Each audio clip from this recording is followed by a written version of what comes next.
success. So, Pastor Niko, just if you could introduce yourself and tell us a bit about you. Sure.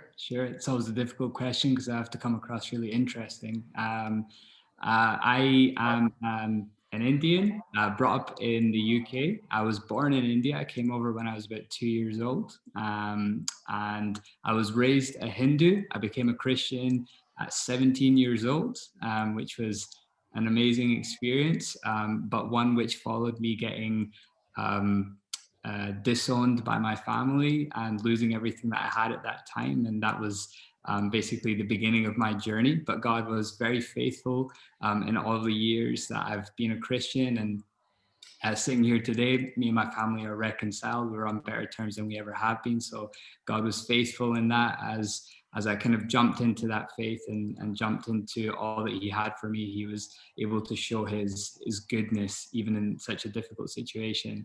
So I spent the last about 3.5, 4 years in Dubai. I'm part of a movement called Regions Beyond, which is a global apostolic movement with lots of churches all over the nations, a big heart for the poor, which is why we love ECM so much. And I came back about 1.5 years ago. We started Victory Hill in January 2020. And yeah, we decided to start in the middle of a lockdown, which, was just super fun. Exactly what we had planned. No surprises there whatsoever, because apparently we all had 2020 vision, but I think mine's got lost in the post somewhere. And so, yeah, and here we are. That's where we're sitting today. Could you tell us a bit more about your congregation? You just said you started over a year ago. How has it been for you guys?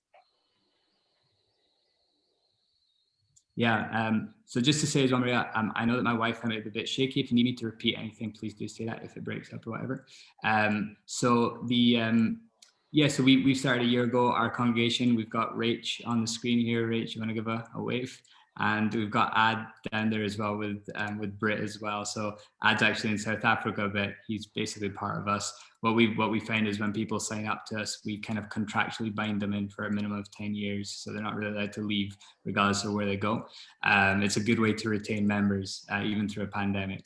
So yeah, so we're currently, we started last year. We just started, when we arrived, it was just me and my wife, Bex, and we just had the vision from God. God said, I want you to go back home to Edinburgh and plant a church. So me and Bex got off the flight and it was like, okay, God, it's just me, you, and my wife. So what do we do now?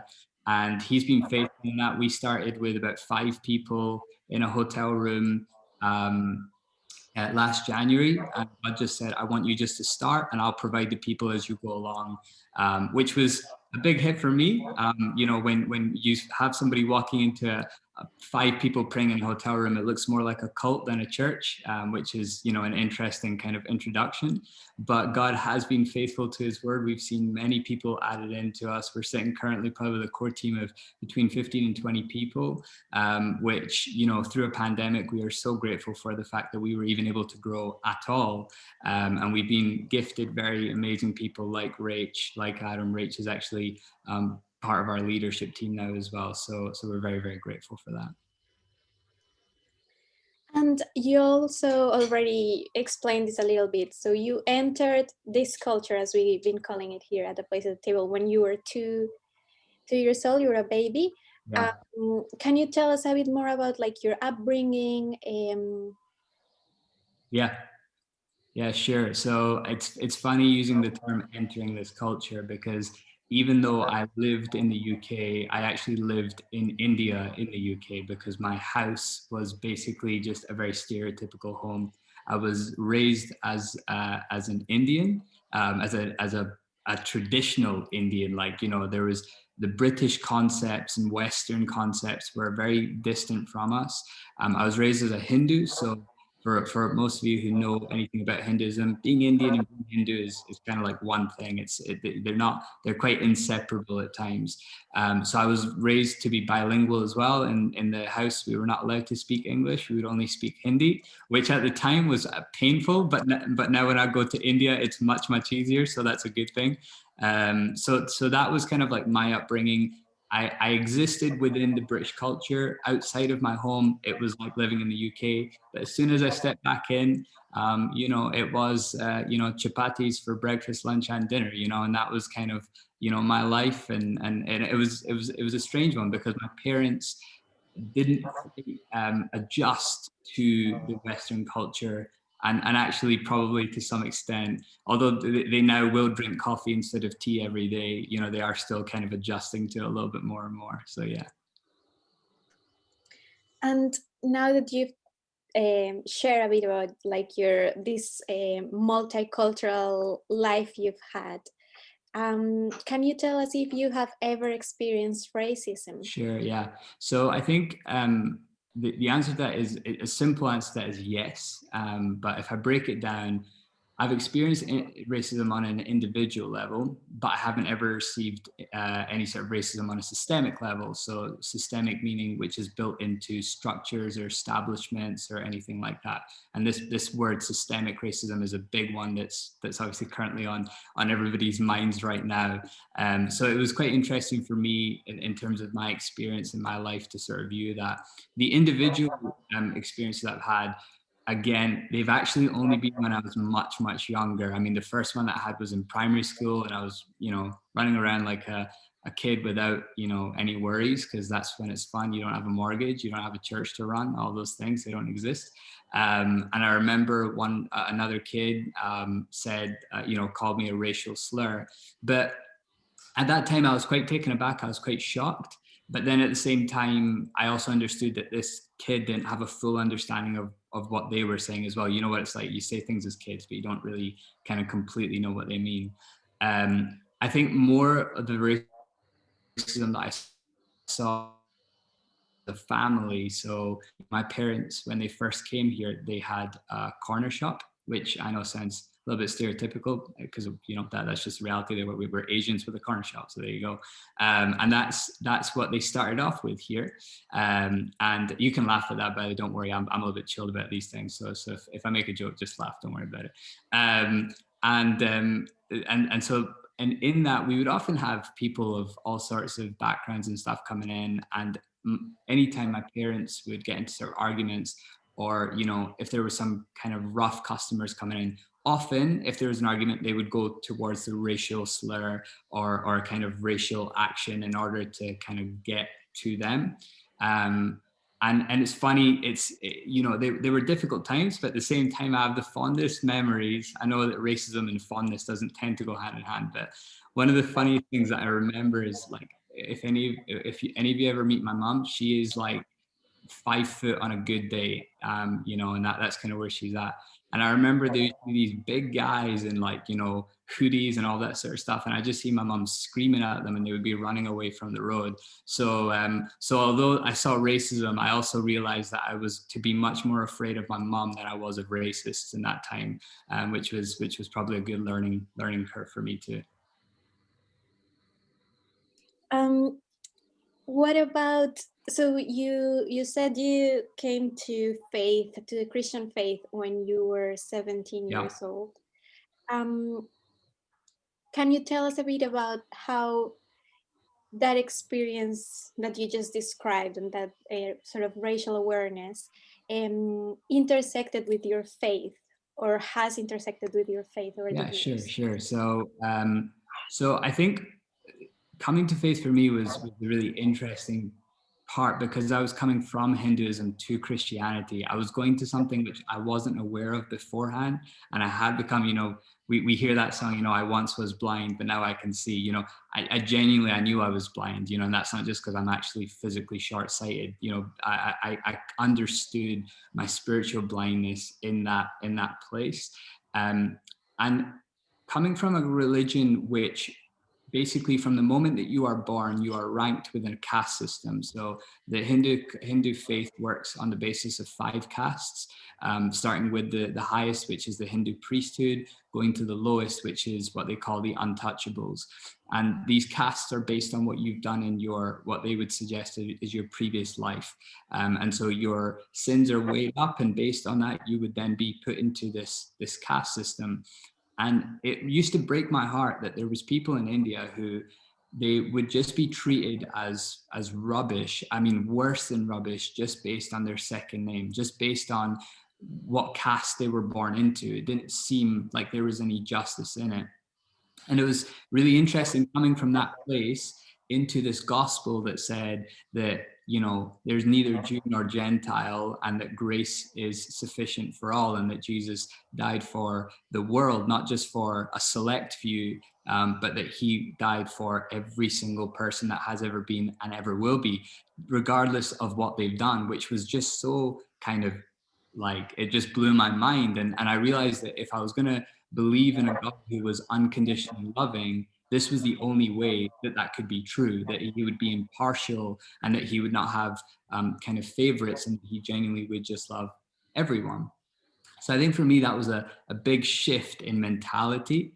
And I think one of the cool things that happened was that within Hinduism, even if you're a Hindu, if your caste is lower, you're treated differently in church, depending on your, in the temple, depending on your caste.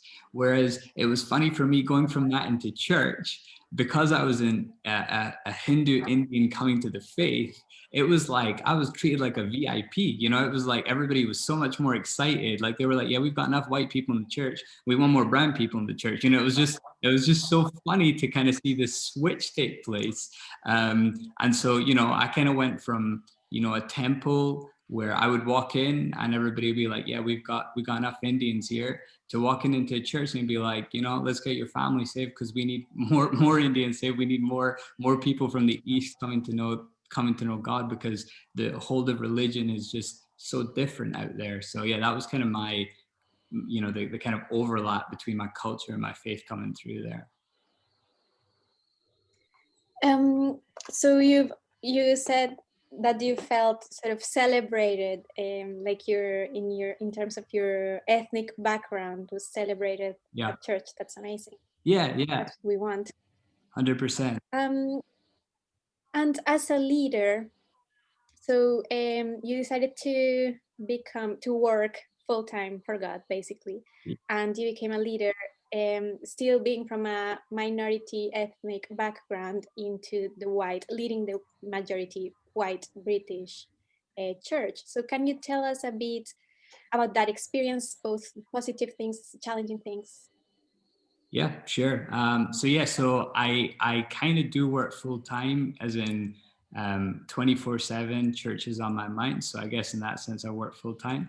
But I am also working part time for my family business as well. That you know, manages that means I can keep some financial kind of funding and stuff going there too. In terms of leading as an Asian or as an Indian, I have actually found that people genuinely just don't really care that much. I mean, I know that may come as it may come as a shock, it may come as a surprise, but for me, whenever I've come into any encounters with Christians, especially white Christians, and I tell them I'm a Christian, I came from the Hindu faith, the excitement level just goes through the roof. And I think people are actually almost I think that word celebrating is such an important word to use, because that's kind of what I've seen, not only when I was being in church in a congregational setting, but even as a leader. I find that people tend to actually really be interested in my view, because I'm coming from such a different place. I haven't been brought up in Sunday school. I haven't been brought up with my parents talking about the gospel, all these kinds of things. And I think they know that that crossover that's taken place was so significant. And especially because of my testimony being as such, that I was, you know, kind of disowned and I lost all financial funding and all that sort of stuff. I think people start to almost just see a different level of kind of profoundness in your faith, as opposed to the people that kind of just come through. And I often say this, and I say this to a lot of people, that I actually feel, I wouldn't say I feel sorry, but I do feel it's difficult for white Christians who are brought up in Christian homes, because for me, that moment that things changed for me was so clear. Like I just knew it. And I often speak to Christians who are raised in white Christian homes, and they often will say, like, I don't really know exactly when that happened. I was raised in this way. And so I think there's a different perspective that comes from believers like myself who come from a different culture, but also from a different religion. And I think people are really interested in that, and are quite curious and want to get to understand how that's going to play into the wider kingdom as well. So I think for me, in a leadership standpoint, that hasn't been, something which has kind of impacted me negatively. In fact, if anything, it's always impacted me positively. I will put a slight disclaimer in there though. What I find is that, and again, if you're not so used to knowing about Indian culture, this may come as a surprise to you, but the Indian culture can actually be very prejudiced as well, and it can be very racist as well. I think the reality is that every single culture has their own prejudice, has their own race. That's just the reality of it. But when I became a Christian, what I found is that a lot of Indians wouldn't take me as seriously because they thought that I'd thrown away my culture. And I was almost like a turncoat to my culture because I had come and become a Christian. So interestingly enough, I didn't receive racism from the church or from white Christians. I was actually receiving it more from Hindu Indians and more from Indians generally, and I still do. To some extent, Indians are not happy when they find out that you've traded out Hinduism for Christianity, for numerous reasons. So I think I actually had to deal more with the Indian backlash.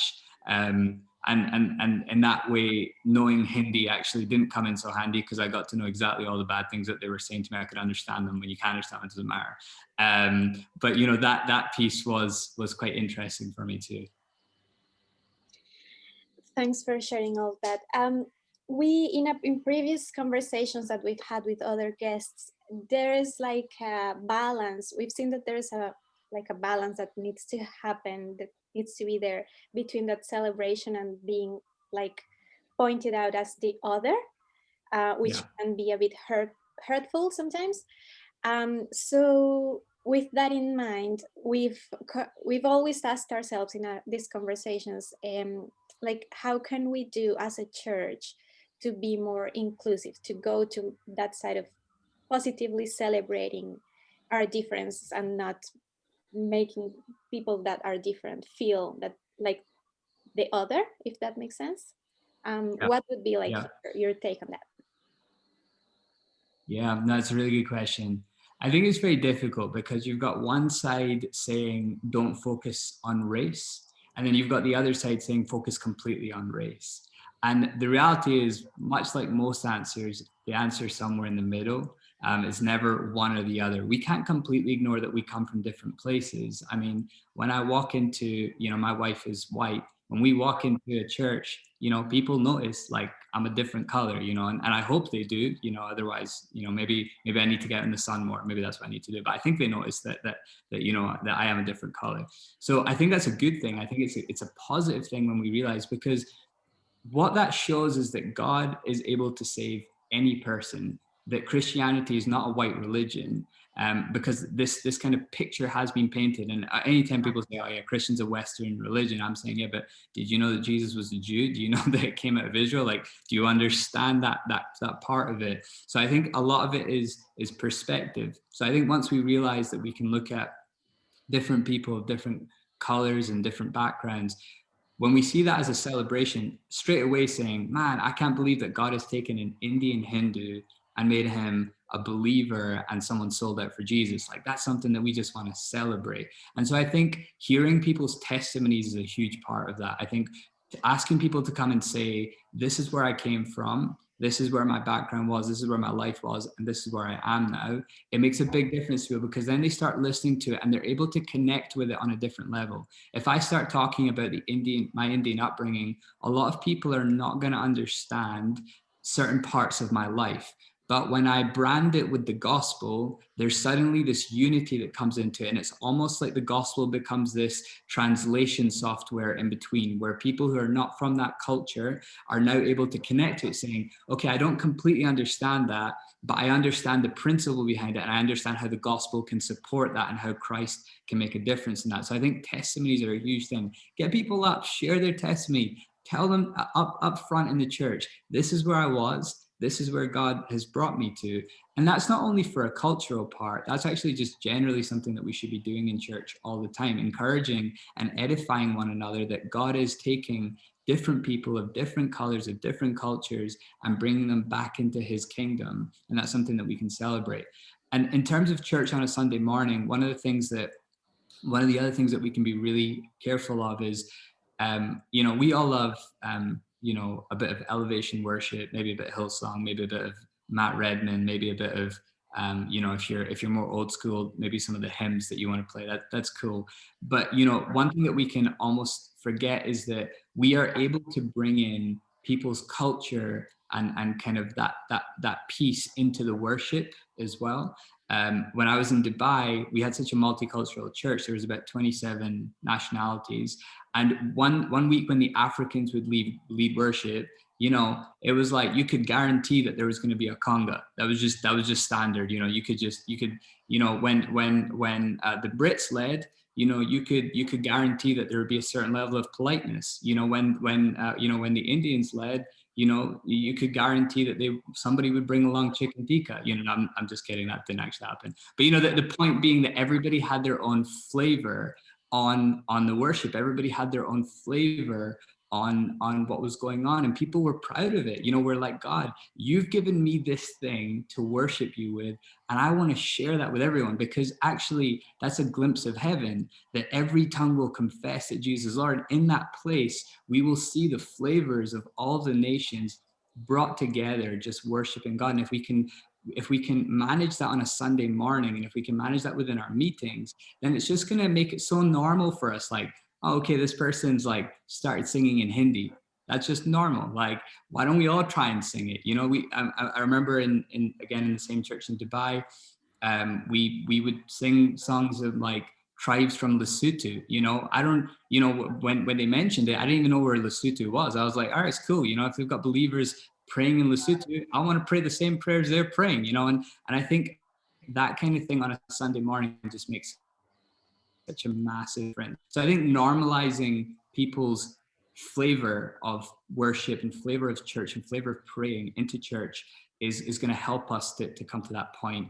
But also sharing testimonies, getting to know people where they're from, and making that a point, because I think the one-to-one sort of thing is great, where you say, okay, you go and get to know this person. But the reality is, we all know that in church, we don't often get to know everybody. We don't get to like have really deep, meaningful conversations with every single person sometimes. I wish we could, but it's not practical. So actually then what we need to do is bring them up and be able to celebrate that on a sort of wider context, which means that whoever hears that story can then go, hey, that was such a great testimony. Tell me about this. Like, what did that mean? How was that? And I think that makes a massive difference. So, yeah.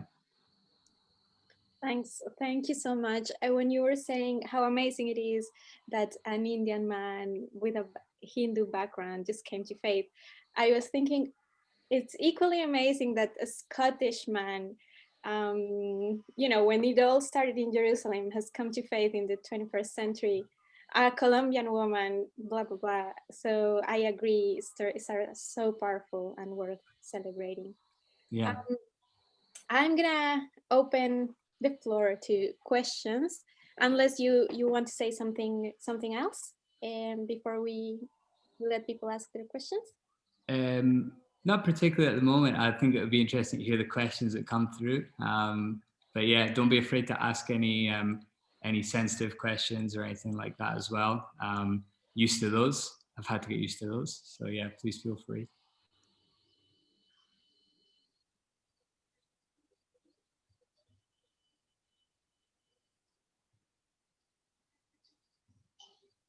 Sandy.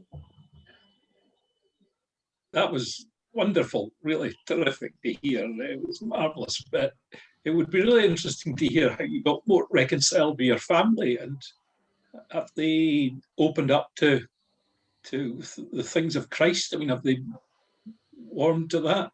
Yeah. So yeah, it's a cool one. So I guess there was two parts to why my family really struggled. The first part was that I became a Christian. The second part was that I was marrying a Scottish girl who was white. So, I gave them the double whammy, where I was like, yeah, I'm not going to be a Hindu anymore, and I'm not going to marry a Hindu or an Indian girl anymore. So for them, it was coming to terms with two things. And basically we tried to and fro to try and get things sorted. For us, obviously, we need to make sure that we were Christ-like in our approach. And I'm thankful that Bex, my wife, she helped me to do that, because there was a lot of times where I could have walked away. There was a lot of times where I could have got very resentful. But she just continued to say, like, keep forgiving them. Remember that you were in that place. Remember that you didn't know at one time. So I was able to keep my heart quite soft towards them through that, which I'm very grateful for. But I think what happened was we tried to and fro, and they actually basically started to make me try and compromise on what Christianity looked like to me. So it was like, okay, let's try and, like, you can do your Christian thing on the side, but then let's try and mix in a little bit of Hinduism with it, which, was never really going to work. But because of that kind of friction that was caused, basically what I had to say was, look, the ball is now in your court. This is who I am. This is who my family is. This is where we're going. If you want any part of our lives, we are always here for you. We're ready. We will not hold any grudges, any bitterness whenever you're ready. And so that was, and then it was probably about a space of 2 or 3 years that kind of went past that. And then one day in Dubai, I got a call from my brother saying that he was coming across to Dubai to visit his girlfriend. And he had said, Dad's going to give you a call. And I said, okay, that's cool. So he gave me a call, and he basically, Indian men especially are not great at apologizing. But, it was about as close as I was going to get to an apology from my dad. And from that moment, they all flew out to Dubai, and that was the first time both of our families met. It was at the point where actually my family wouldn't even say my wife's name. So they wouldn't even say it. They would always refer to her as she or her. And from that point onwards, when they both met, everything kind of changed in the dynamic of our relationship, in terms of Bex's relationship with them, and in terms of the wider family relationship. So yeah, things are really good now. I'm actually sitting in one of our guest houses that my family own, guest houses and apartments. So I work part-time for the family business. So yeah, it's got much better thanks to what God's done. So yeah.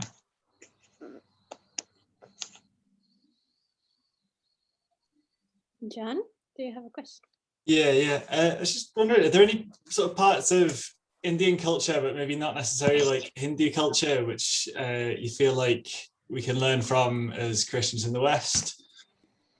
Yeah, it's a good question. I think, one of the, I think it's not so much that we can learn from it, but actually that we need reminded of it, because it is actually already in the Bible, which is a good thing.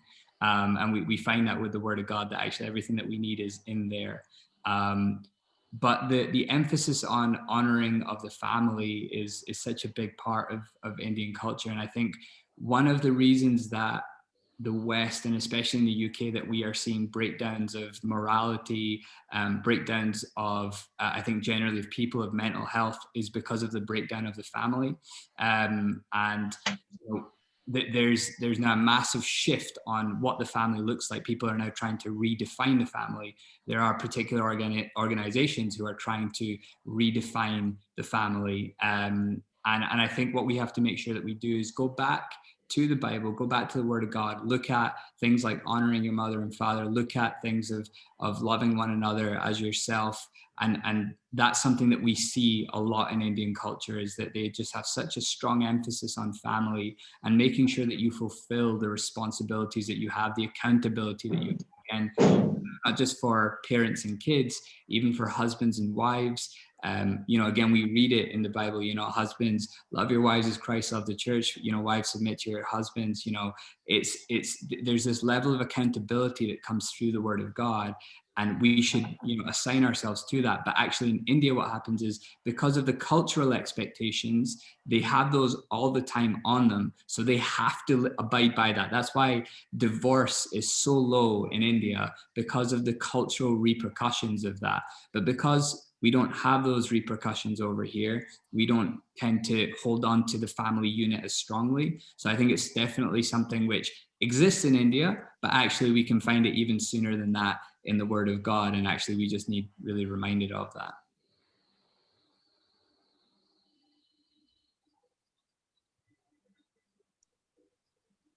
Any other questions? Niko, you maybe already said, but Could you say just a bit more about how you became a Christian, and also just the Bill Cowie connection? So I thought that story was really interesting. Yeah, sure, Duncan. Were you at that meeting then? Were you? Yeah. Oh. So basically, I was raised a Hindu. I met my wife, who was at that point obviously my girlfriend, at 15. We started dating. She was a Christian, but she kind of drifted a little bit from her faith as well. She was kind of working things out. And so we kind of started seeing each other, but she kind of started to come back to God. And in that time, she was like, try Jesus. And I was like, I've got enough on my plate right now. My parents don't even know I'm dating a white girl. You're going to get me into trouble, kind of thing. So, that was kind of where I was at. And through that, basically, things got really rough at home. I started to get thrown out of the house a lot. So sometimes I would just be like, I have to go stay at one of my friends' houses or something like that. So there was like a lot going on in that time. Then we went to university, to Dundee, and I was just sitting one day in a shopping centre in Dundee. If any of you have ever been there, is a shopping centre called Overgate. And I was sitting in Baguette Express, because apparently that's where salvation takes place. So I was just sitting there having lunch, and I just said to Bex, like, I'm just going to the bathroom. Went to the bathroom, and like, for those people who do know me, they know that I'm a bit of a clean freak, and I'm just a bit weird in that sense. And so I went in, and like I was just washing my hands, and then from the corner of my eye, I just saw, like, in the cubicle there, on the corner, there was like these bits of paper, like a couple of bits of paper on top of one another. And the one on top was like super cheesy. It was like a front of a passport, and it said Visa to Heaven. And then underneath there was basically a written out testimony of this person. It was like two-sided, just like an envelope sized. And like in my head, I'm like, don't touch it. You don't know where that's been. Don't want to touch it. But something just kind of came over me, and I had to read it. And I read about this. Lost everyone in his life and basically come to the point of suicide. And God came and changed his life and turned everything around. And at that point, there was a lot which had happened already. And I'd obviously heard the name of Jesus over and over again. So I was like standing there in the middle of the bathroom, just being like, all right, God, like, I'm tired. Jesus, if you're there, hit me with your best shot. And that was my exact words in that moment. And on my way back to my chair, I basically started to, what some people would call drunken in the spirit. That's basically what I became. So I was like struggling to keep my eyes open. I was like sort of staggering from side to side. I couldn't control it. One minute I was normal, the next minute like something's happened. I'm thinking, well, what's going on here? And I was like, I think people were looking at me thinking like, man, it's only like 1 o'clock in the afternoon. What's wrong with you? And so I got back to my table, and Bex was like, are you all right? I'm like, I need you to get me back to the flat. So she was like practically carrying me, but at the same time trying to cover her face as well, so that nobody saw that I was with her. And we got back to my halls, and I remember just lying in bed, and like for the first time in about 4 or 5 years, I just felt all of the energy just kind of sucked out of me, and I just felt nothing, and it was just the nicest feeling ever. It was just peace. And then I started laughing, and then I started crying, which was not great, because I was like, why are you crying? Like, your girlfriend's sitting right there. Stop crying. Stop being like this. But there was just all these uncontrollable things going on. Even at that time, though, I still denied Jesus. I said that I was just stressed out about exams. Although Bex was sitting next to me, and I told her what happened, she was smiling because she knew that I was, that God was moving in my life and trying to get my attention, basically. And after 2 or 3 weeks after that, I was at church with Bex, not because I wanted to be at church, just because I wanted to spend time with her. And there was somebody had come up and had shared a testimony, and had invited people to the front to give their heart to Jesus. And, I know if I hadn't gone up there, my heart would have made its way out of my body and got there. So I was like, all right, I might as well just go up as well. And yes, that was the point where I came to Jesus.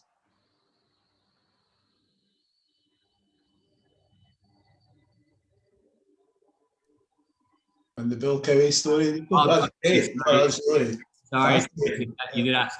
So for those of you who don't know, Bill Cowie used to be the minister of Leith Baptist Church, super guy. And when I got back to Edinburgh, so for those of you who know about Try Praying, they put on this kind of prayer meeting. I think it's Transforming Edinburgh. So I went along there, and I was just sharing about, and Bill was there as well, and I was just sharing that basically about a year after I got saved, I was working in a Christian bookshop. Some of you might know it. It's called Faith Mission in Edinburgh. So I was working there because I had no money and I was in debt. So it was a blessing from God to have that job.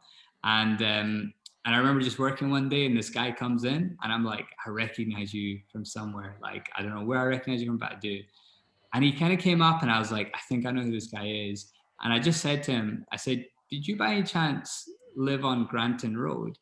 And he was like looking at me confused, like, do I have a stalker? You know, is that what's going on here? But he was like, yeah, I do. Like, how did you know that?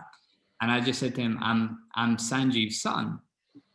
And like, you know, Bill's white, but he went like transparent at that point. Like all the color just drained out of him, you know, and he was kind of like standing there sort of just in shock.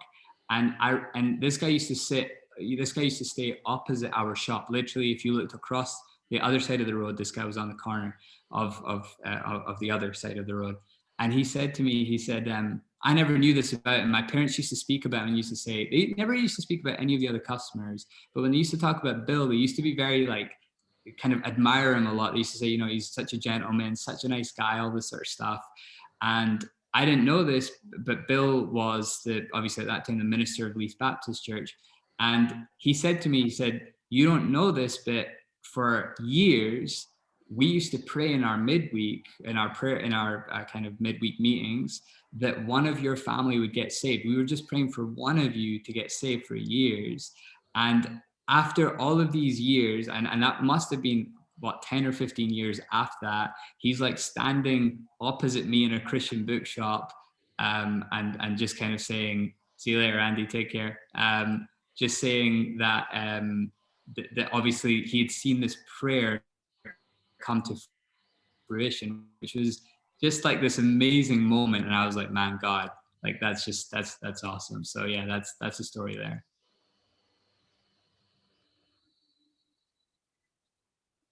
Oh, what an amazing story. Thanks for sharing that with us. Anybody else have any other questions? I have one. Sure, Maria, go for it. I've been talking a lot.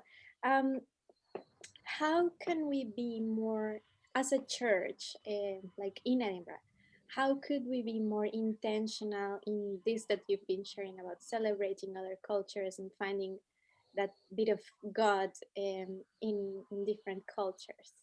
Sure, yeah, it's a good one. I think one of the first things that needs to happen is that we need to understand that every single person needs to be celebrated. Now, that sounds obvious, but I'm actually not talking about it from white people thinking that about ethnic minorities. I'm actually talking about the other way around. So what we need to, you know, Maria, you just said how amazing it is that an Indian guy would come to the faith. And then you said, how amazing is it that a Scottish guy would come to the faith? I agree. I think what needs to first happen is we need to understand that race doesn't exist as white and then everybody else. You know, we are no longer Jew nor Gentile. So we need to understand that when the whole Black Lives Matter movement came around, the opposite of that was all lives matter.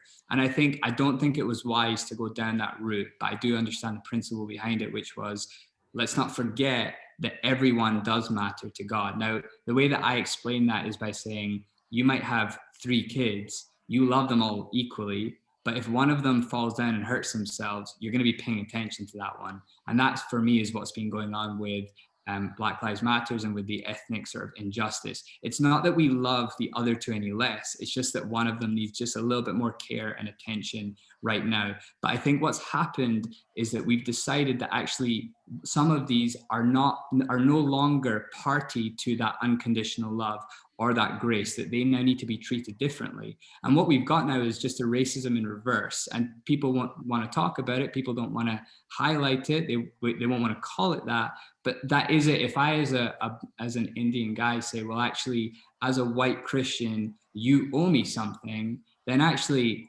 Jesus has every right then to say to me when I get to heaven, you owe me something. It's clear in the Bible that we must forgive our brothers. We can't go to Jesus if we're not forgiving our brothers and we're not coming into a place of unity as a church. And the problem I think that we've had is that we've decided that there are now particular people who should be celebrated and others who should just throw the party for them. And actually, we know that when a sinner gets saved, that all of heaven rejoices regardless of who that person is. And we need to take that same mindset into the city and take that same mindset into our churches as well. As soon as we start to segregate, as soon as we start differentiating based on color, based on race, we are losing the fundamental truth of the gospel that God loved the world, every single person. There is no impartiality that exists within God. And that doesn't matter how much people have wronged anyone, because again, we stand here forgiven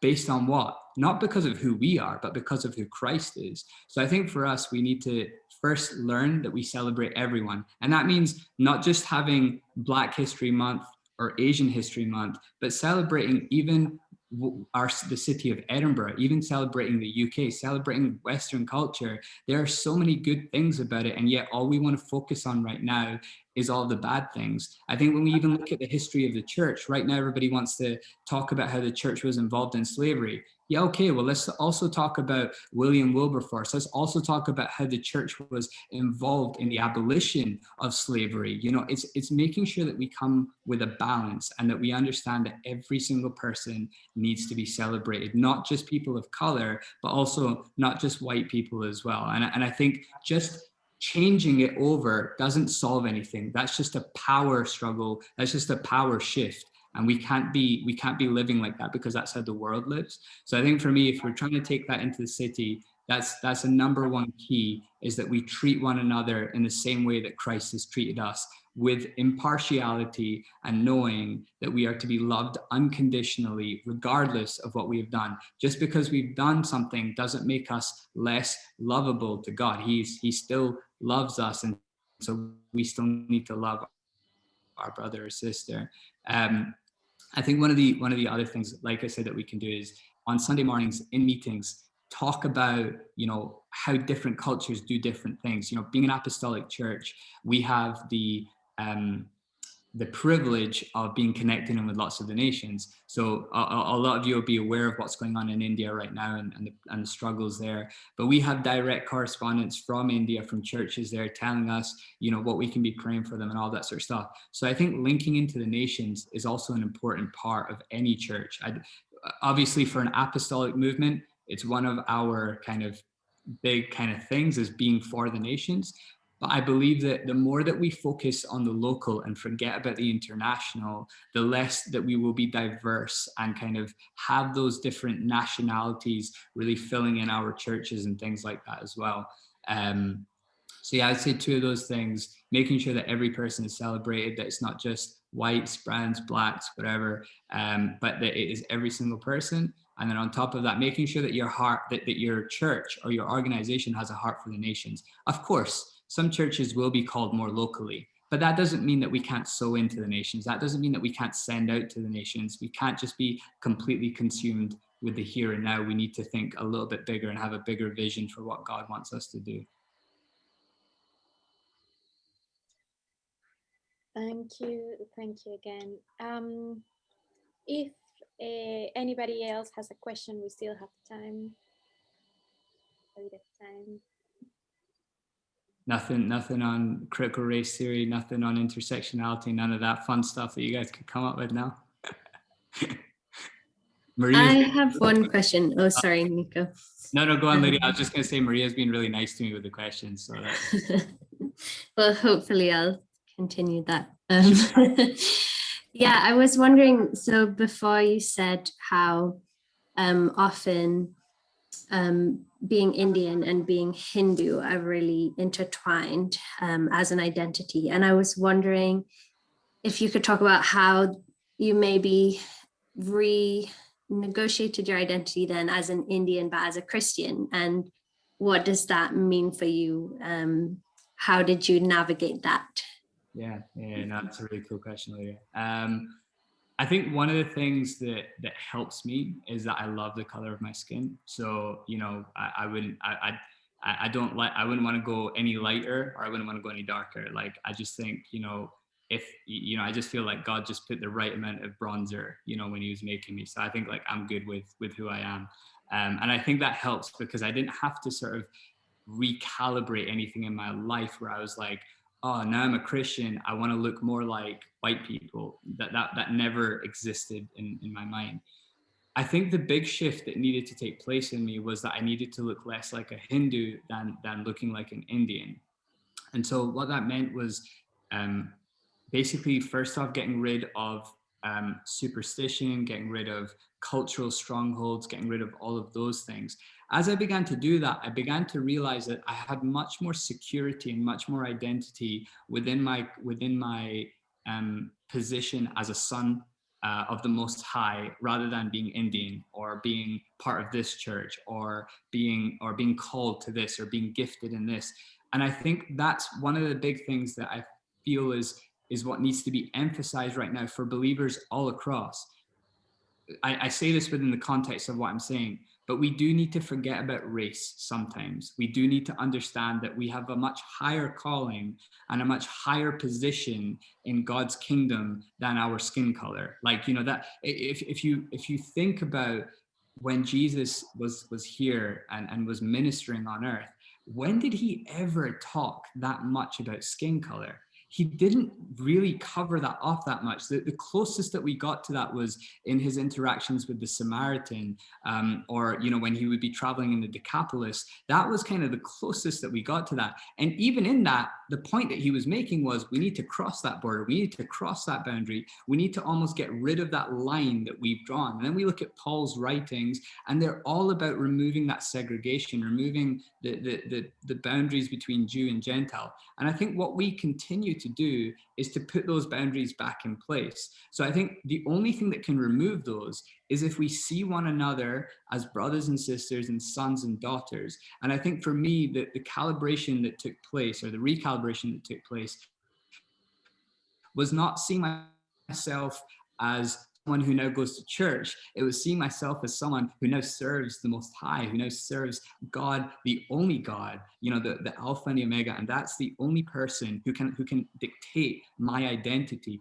And I think once I got to that place, there was such a freedom in it, because I was like, it doesn't matter what I look like when I get up. It doesn't matter, you know, some of you don't want to see that, you know, it doesn't matter what I look like when I get up. It doesn't matter, you know, what clothes I'm wearing, what day. It doesn't matter what language I'm speaking. What matters is that I do everything to the glory of God. And when I do that, then it just changes my position. It just changes my contentment within what I'm doing. I think if I'm so focused on race, I'm so focused on where I come from and who I should look like, then I'm just making it about me. And it's not about me. It's about Jesus. It always has to be about Jesus. And I think when we forget that, that's when things begin to go wrong. So I think for me, the recalibration was, this isn't about me. This life is not me. Paul says, you know, that he would pour himself out as an offering. And I think when we can get to that point saying, God, it doesn't matter where I'm at. It doesn't matter where I come from. It doesn't matter who's in my church or what's going on. I just want to be poured out as a sacrificial offering for your kingdom. I just want to be a vessel of your glory. Then it removes the kind of emphasis that we put on our, you know, kind of race or color or culture. And there's a freedom in that, because I think what we actually find is that culture and color and even you know, family and background, we know that we were enslaved to sin, but I think what we forget is that we can actually also be enslaved to particular identities and be enslaved to particular viewpoints. And what God does is when he comes in, he not only takes care of our sin, but he sanctifies us to understanding that our identity is so much greater than the temporal things of this earth and these bodies that one day will, you know, will go away, and we will be made new, and we'll be glorified. And that's the next part of it. So I think when we change our mindset from that, and that's what had to happen for me, was changing my mindset that it's not about the here and now. It's not about me. It's about Jesus. It's about his kingdom. That's kind of what I would say was a big shift for me. I hope that answers your question. Thank you. That's good. Well, thanks again. I think we're just running out of time. So unless anybody has like a very urgent question that they want to ask or comment. So I get, well, no, sort of. No, I just want a suggestion actually. I was wondering if we could spend a few minutes praying for India. Yeah, that was, I guess, my suggestion. Take it or leave it. Yeah, I think I'm just gonna say a couple of things for logistics, and then for those who can stay, yeah, we can for sure stay. I think that's very important. And it's honoring this conversation as well. So what I wanted to say is thank you for coming. Thank you, Niko, for sharing your point of view. We still need to learn so much, and this is what we are going to keep doing through other voices, different voices. So thank you for contributing to our conversation. And if one of you has an idea of someone who could be doing the same as Niko was doing for us today, just sharing their story, their point of view on these matters, please email that suggestion to me and I can get in touch, explain to the person what it is about. That's it. Thank you. And for those who need to leave, you're free to leave. For those who want to stay and pray a bit, you're welcome to stay.